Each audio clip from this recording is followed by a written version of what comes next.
விடையார் கொங்கை குன்றிடை சென்ற குன்றி விழுமடியேனை விடுதி கண்டாய் மெய் முழுதும் கம்மித்து அழுமடியாரிடை ஆர்த்து வைத்தாட்கொண்டு அருளி என்னை கழுமணியே இன்னும் காட்டு கண்டாய் நின் புலன்களே.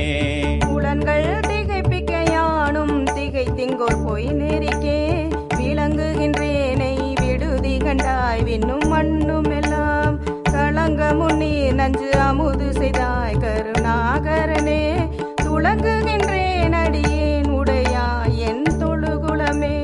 குளம் களைந்தாய் என்னை கோற்றம் கொற்ற சிலையாம் விலங்கலந்தாய் விட்டு இடுதி கண்டாய் பொன்னின் மின்னு கொன்றே அலங்கலந்தாமரை மேனியப்பா ஒப்பு இல்லாதவனே மலங்களைந்தால் சுழல்வன் தயிரில் பொறுமத்துறவே.